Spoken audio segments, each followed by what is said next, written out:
Programme করতে চাইনি, যেটাকে পলিটিক্যাল অ্যাঙ্গেল থেকে দেখা হবে। আমরা ভেবেছিলাম আপনাদের ক্যাম্পাসে নিশ্চয়ই টঙের চায়ের দোকান আছে, ওইখানে সবাই মিলে বসে চা খেতে খেতে আড্ডা দিব, কিন্তু মানে আপনাদের এরকম হাজারো সহযোদ্ধার ভালোবাসা মানে এখানে উঠা ছাড়া কোনো উপায় নেই। আসলে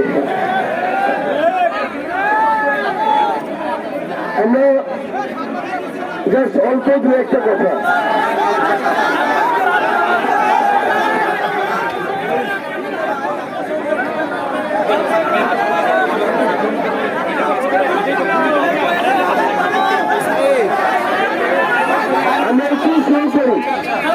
আপনাদের সাথে ছোট্ট করে একটু কুশল বিনিময়।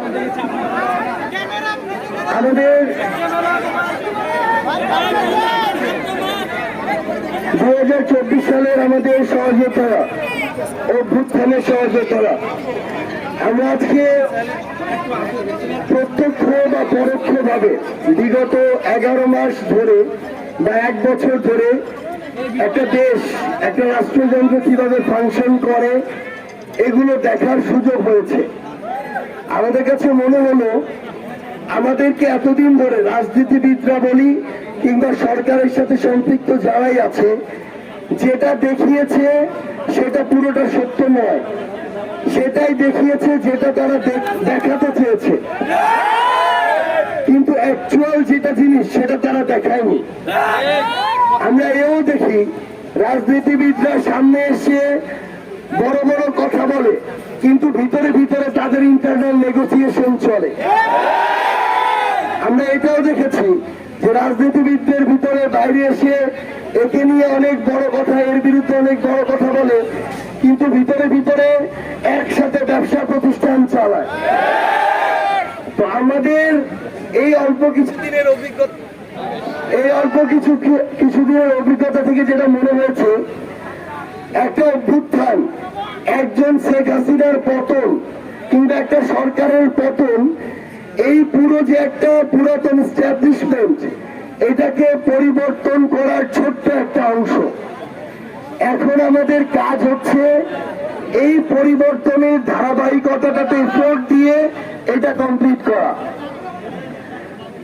আমাদের এই যে লড়াইটা, এই লড়াইটাতে যদি আমরা একটু স্লো হয়ে যাই কখনো, তখন আমরা দেখি পুরাতন যারা ছিল এস্টাবলিশমেন্ট, তারা একসাথে ঐক্যবদ্ধ ভাবে ভাগ বাটোয়ারার পার্সেন্টেজটা শুধু চেঞ্জ করে।